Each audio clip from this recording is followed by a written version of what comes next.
Hello students, I am Rajiv sir. I will be teaching you physics in standard 6A. Students, now I am going to start chapter 2, physical quantities and measurement in physics. First of all, you know what is physical quantity. All quantities in physics that are capable of being measured are known as physical quantity. And measurement is the comparison of a quantity of unknown magnitude with a standard for the quantity, and measurement is required in every aspect of our lives on a daily basis. So first of all, you know, write the definition for physical quantity. Physical quantity. All quantities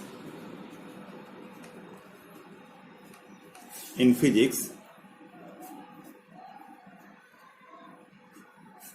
that are capable of being measured are known as physical quantities.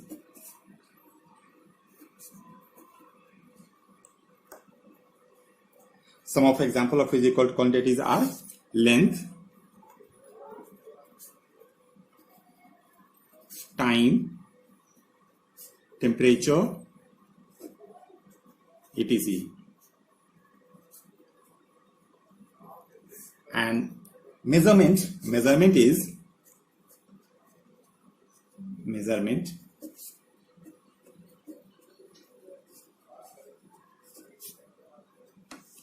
is the comparison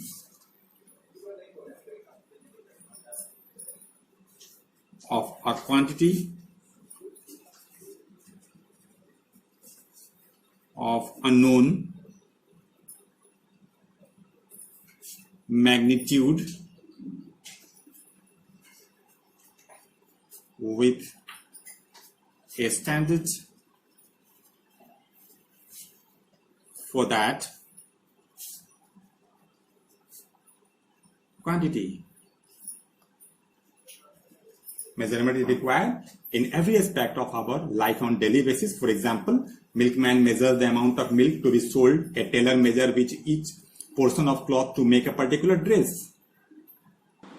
In this chapter, you learn about number 1, measurement of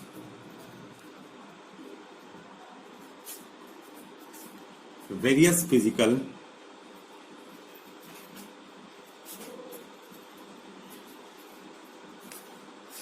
quantities.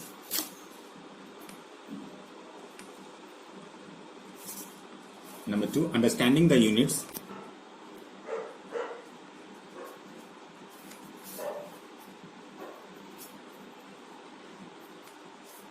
of mass,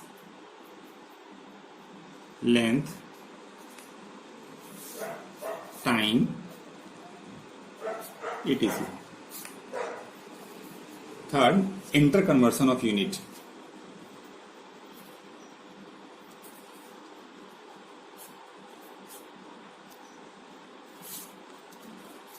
Measurement of temperature.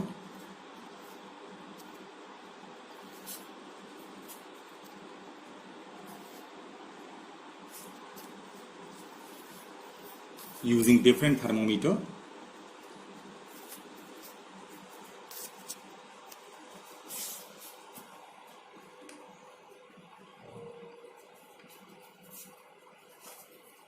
Next, different scale of temperature and relation between them. And last point is calculation of mean in different cases.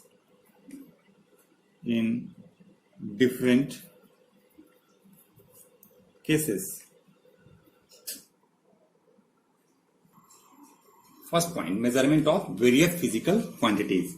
Physical quantities are classified as fundamental and derived quantities. Fundamental quantities. Fundamental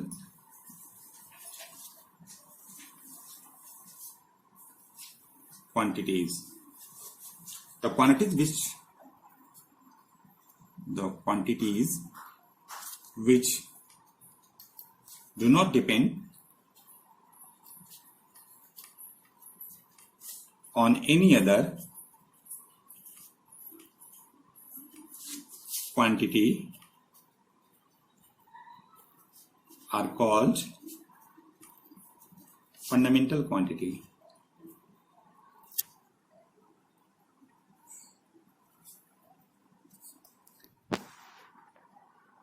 For example, length, mass and time are example of fundamental quantities. Fundamental quantities are used to generate derived units. So next is derived units. Derived units, or you can say derived quantities, sorry. Derived quantities. The quantities which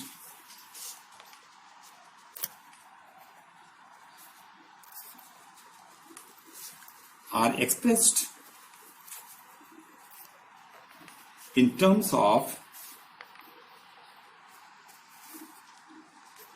two or more fundamental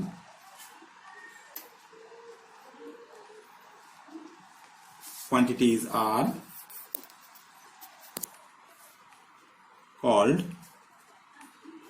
derived units. Derived quantities. For example, area, volume,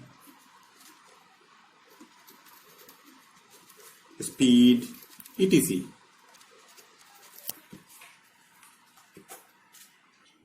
Students, see table 2.1, some of the derived units which are given here in your book. You must remember this.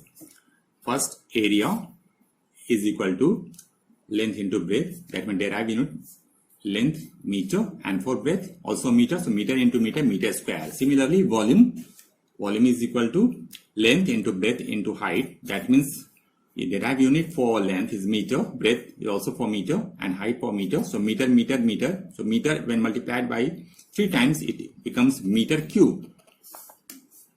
Density is equal to mass by volume, m by v, and the unit of mass is kilogram, that is kg, and the unit of volume is meter cube. So kilogram per cubic meter, or kg m to the power minus 3.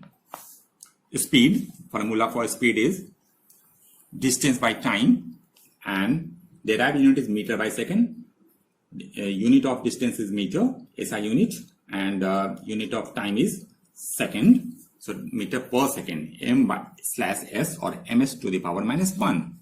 Similarly, acceleration, the formula for acceleration is change in velocity with respect to time. That means change in velocity divided by change in time. So SI unit for velocity is meter per second divided by second. So it becomes s to the power minus 2, ms to the power minus 2 meter per second square.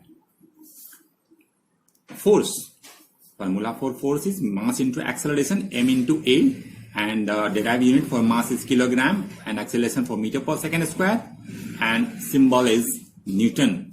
Velocity, displacement by time, derived unit is meter by second. So m/s, that means meter per second for velocity. Similarly, work, the formula for work is force into displacement, and the derived unit is Newton meter, Nm, Newton meter, or symbol is joule. Next is a need for standard units of measurement. Earlier, various objects are used for the same measurement. For example, to measure length, a footstep is known as footstep, which is a pace, an arm length. It is known as cubit, a handspan, and a foot. It is here used the length of each of these objects as a unit of measurement. Suppose you measure the length of your dining table with your hand span. If it is equal to the length of the 5 hand span, you may say that the length of the dining table is equal to 5 hand span. Thus, the length of one span of your hand is a unit of length in this case. Now, ask your younger brother or sister to measure the length of the same dining table. Compare these lengths. Are these lengths equal? If they are not, can you give the reason for the difference? It is because your hand span and that of your brother and sister may be different. So therefore, the hand span is not a standard unit of measurement. Similarly, the length of the body parts may be different in different people. So these cannot be used as a standard unit of measurement. Likewise, a glass, tumbler or a ball cannot be used as a unit for measuring milk. For the sake of uniformity and convenience, standard units of measurements are needed. Next topic is standard units of measurement. A unit which is accepted by a majority of people to be used as a basic unit of measurement is called standard unit. So a standard unit is a standard measure that has some definite quantity in it so that it remains the same whenever, by whosoever and wherever it is used. In order to avoid any confusion and maintain uniformity, scientists all over the world have accepted the standard units for measuring different quantities. Some of the important standard units are meter, kilogram, second, and Kelvin. If we consider the length, mass, and time as the three main fundamental units, then meter, kilogram, and second is known as the MKS system. M stands for meter, K for kilogram, and S for second system. So the official name of this system is the International System of Units, and it is commonly known as the SI units. Next is multiples and submultiples of metric units. Those units which are used to measure large quantities are called multiple units. For example, to measure the distance between two cities, the unit meter will not be convenient to express this distance. Hence, we use kilometer, which is a multiple of a meter. So already you know that 1 kilometer is equal to 1000 meter. Those units which are used to measure small quantities are called submultiples units. For example, to measure the length of a nail or the thickness of a notebook, it is to be used in centimeter or millimeter, which is a submultiples of a meter. So 1 meter is equal to 100 centimeter and 1 meter is equal to 1000 millimeter. Measurement of length. The SI unit of measuring length is meter. So when we want to measure the length and breadth of a room or the height of a building, we use meter as the unit of measurement. To measure the distance between two cities or villages, meters will not be a convenient unit to express such a large distance. Hence, a large unit which is a multiple of meters is needed. This unit is called kilometer. So various types of measuring devices such as a meter, scale, a measuring tape, etc. are used by different people for different purposes to measure length. While measuring the length, it is necessary to make a choice of a proper measuring device. See here, a measuring tape is used to measure the length of a window. So when you want to measure a smaller length, like the length of your pencil or a notebook, you use a small unit called centimeter. The thickness of a wire or a coin is much smaller than a centimeter. So you need even a smaller unit. Such a small length can be expressed in millimeter, that means mm. So know the different units of length are here: millimeter, mm, centimeter, cm, meter for m, kilometer is km, inch, in inch, and for foot, ft used. And already you know multiple and submultiple units of length. 10 millimeter is equal to 1 centimeter. 10 centimeter is equal to 1 decimeter. 10 decimeter is equal to 100 centimeter. 100 centimeter is equal to 1 meter. 1000 meter is equal to 1 kilometer. So the SI unit of length is meter. Other units of length are millimeter, kilometer, etc. So you students, you must remember. Marking on ruler or tape ruler. See here, it is marked with centimeters on one side and inches on other side. 1 centimeter shown by bigger line is divided into 10 equal parts, which is called millimeter, as shown by small lines. Generally, a classroom ruler is of 15 centimeter of length. In science laboratory, we use meter scale having 100 centimeter with marking of millimeters in between. Now, measuring tape. It is used to measure the length for various purposes. We can measure length from piece of a cloth to an agricultural or sports field. For example, a tailor uses meter long tape to take the measurement for stitching of shirts, etc. Students, take precautions while measuring length. While taking a measurement, you must be very careful, otherwise the measurement may not be accurate. You have to take certain precautions while using devices for measuring lengths. Let us discuss some precautions that should be taken while measuring lengths. So, place the scale in contact with the object along its length as shown in figure C here. So, proper placement of the scale along the length of an object to be measured. And see here, the eye must be positioned in front of and in line from where the measurement is to be taken as shown here.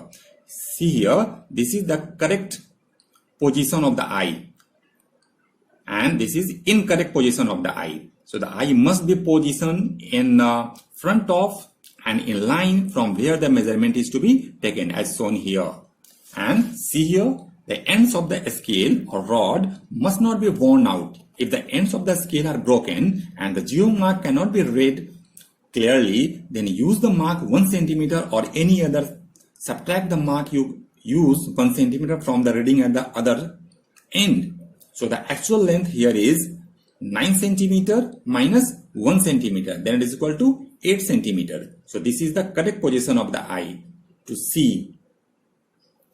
And measuring the length of a straight line. See here, measuring the length of a straight line. In order to measure the length of a straight line, keep the scale in such a way that the graduated edge should be placed close to the line and the zero mark of the scale coincide with one end of the line. Keep your eye exactly above the point here from where that measurement is to be taken. Record the reading. The reading is correct only when the eye is positioned at B, which is shown here. Now, measuring the length of a curved line. See here, this is curved line. We can measure the length of a curved line with the help of a thread or a divider. So, measuring the length of a curved line with a thread, consider a curved line.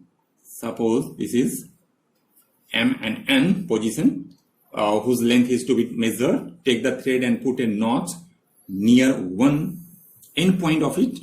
Put the knot end of the thread over M and place the thread along the line till point N is reached. Now stitch the thread on a measuring scale and measure its length accurately. The length of the thread is the length of the curved line. Now, measuring the diameter of a spherical object. It is difficult to measure the diameter of a spherical object by using a measuring tape. So the diameter of such object, a spherical object, can be measured by using a meter scale and two rectangular blocks. See here, two rectangular block, and this is spherical object, and here is a scale placed. So the spherical object of which the diameter is to be measured is kept on a flat surface and is held between the two blocks. The meter scale is placed along the block's edge shown in figure. So the distance between the inner edges of the blocks gives the diameter of the spherical object. So this is the way to measure the diameter of a spherical object. Now, this is a device which is known as vernier caliper. A vernier caliper is an instrument that is used to measure the length, breadth or height of a small object. It can measure the length up to 0.1 millimeter. Measuring small lengths. A meter scale cannot give accurate measurement or of objects that are flat or have a very small thickness. So therefore, the thickness of a coin, the paper that makes up the pages of a book, a cardboard sheet, or a wire has to be determined indirectly. So measuring the thickness of a coin, count and stack the coins of the same type against a vertical ruler. Note down the total length of the stack of the coins of the same size. So the thickness of the one coin can be determined using the formula. Thickness of a coin is equal to total length of a stack divided by number of coins. Now, measuring the diameter of a wire. Wind a wire whose diameter is to be measured closely around a pencil or any rod. Make about 25 to 50 turns. Place this coil against the scale and measure the length of the coil. To determine the diameter of the wire, divide the length so measured by the number of turns. See here, wire should be closely around a pencil. So diameter of wire is equal to length divided by number of turns. See here, this is the way to measure the diameter of a wire. So a screw gauge. Now next is screw gauge. A screw gauge is an instrument that is used to measure small lengths such as the diameter of wires, the thickness of a paper, and machine parts up to an accuracy of 0.01 millimeter. Now, some conversion. I am giving you some example. Question number 1. Convert 20 meter to millimeter. How can you convert? Student, as you know, since 1 meter is equal to 1000 millimeter, therefore 20 meter is equal to 20 into 1000 millimeter. Then multiply this number, that is 20,000 millimeter. Now question number 2. Convert 400 meter into kilometer. How can you convert? Student, you know 1 meter is equal to 1 by 1000 kilometer. Therefore, 400 meter is equal to 1 by 1000 into 400. 0 is equal to 0.4 kilometer. Answer. Question number 3. Express 2 feet 6 inches into inches. How can you express? As you know, since 1 feet is equal to 12 inches, therefore 2 feet is equal to 2 into 12 is equal to 24 inches. Hence, you have to find 2 feet 6 inches. So, 2 feet 6 inches is equal to 24 plus 6 inches is equal to 30 inches. Answer. Now refer to the question which is given on the Tenno app as a homework. Thank you.